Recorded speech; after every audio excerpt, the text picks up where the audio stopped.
1 जानेवारी 2002 ला मंगळवार असेल तर 1 जानेवारी 2008 रोजी कोणता वार असेल? यामध्ये 2008 मधले जर 2002 जर काढले तर या ठिकाणी येणार 6 वर्ष. आता या 6 वर्षामध्ये बघायचं की लीप वर्ष किती आहेत आणि सामान्य वर्ष किती आहेत. मग आपल्याला लक्षात येईल 2004 ला हे लीप वर्ष येणार आहे. आता 2008 ला सुद्धा हे लीप वर्ष आहे, परंतु ही तारीख 29 फेब्रुवारीची अलीकडची आहे, त्यामुळे ते लीप वर्ष घेऊन आपल्याला 2 दिवस वाढवून घ्यायची गरज नाही. मग आपल्याला समजावं लागेल की 2004 हे एक लीप वर्ष आहे, याचे 2 दिवस घ्यायचे, एका लीप वर्षाचे 2 दिवस. आता 6 मधला हा एक वर्ष काढून टाकलं म्हणजे राहिले किती? 5. 5 हे झाले 5 सामान्य वर्ष आणि सामान्य वर्षामध्ये एक वर्षामध्ये एक दिवस पुढे घ्यायचा म्हणजे 5 सामान्य वर्षाचे 5 दिवस. आणि हे जर आपण हे 5 आणि हे 2 जर यांची बेरीज केली तर 5 आणि 2 7, म्हणजे याचा अर्थ 7 दिवस पूर्ण झाले म्हणजे 7 दिवसांनी तोच वार येतो. याचा अर्थ असा आहे 2008 ला मंगळवारच असेल. आता ही एक पद्धत झाली. आपण दुसरी पद्धत अशी करणार की 2002 कडून 2008 कडे जायचं. आपला 2002 चा वार मंगळवार माहिती, मग 2003 चा वार एक दिवस पुढे घ्यायचा, तो राहणार काय? बुधवार. त्यानंतर 2004. आता 2004 जे आहे हे 1 जानेवारीचा आहे, म्हणजे आपल्या इथे 29 फेब्रुवारी कडे अजून आपण गेलोच नाही, त्यामुळे इथे एकच दिवस घ्यायचा.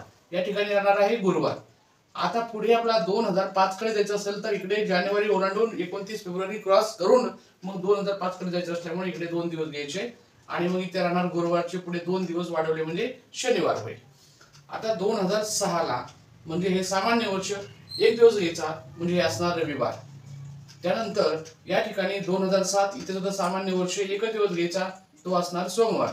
आणि 2008 हे लीप वर्ष जरी असलं तरी आपण फक्त 1 जानेवारीच पाहिजे, आपला 29 फेब्रुवारी कडे जायचंच नाही, म्हणजे इथे सुद्धा एकच दिवस घ्यायचा, तो असणार आहे मंगळवार. म्हणजे त्याचा अर्थ जो वार 1 जानेवारी 2002 ला होता तोच वार असणार आहे 2008 ला मंगळवार. आता आपण याचं उत्तर आणखी एका पद्धतीने काढू शकतो. कसं? 2002 हे सामान्य वर्ष आहे, त्याच्या आधीचा जो 2001 आहे, 2001 हे सोमवार असणार आणि मग इथून आपण काय करणार? या 2008 कडे जाणार. 2001 हे सामान्य वर्ष आहे, त्याच्या आधीचं वर्ष हे 2000 हे काय आहे? लीप वर्ष आहे. जर एखादं सामान्य वर्ष असेल आणि सामान्य वर्षाच्या आधी एखादं वर्ष लीप वर्ष असेल तर कॅलेंडरची पुनरावृत्ती 6 वर्षांनी होत असते. म्हणजे 2001 मध्ये जर 6 मिळवला तर 2007 ला तो वार जो येणार आहे तो येणार आहे सोमवार. आणि आपल्याला पाहिजे काय? 2008 जानेवारीचा. म्हणजे 2008 जे आहे आपल्याला हे लीप वर्ष जरी असलं तरी आपल्याला इथे 29 फेब्रुवारी क्रॉस करायची गरज पडणार नाही.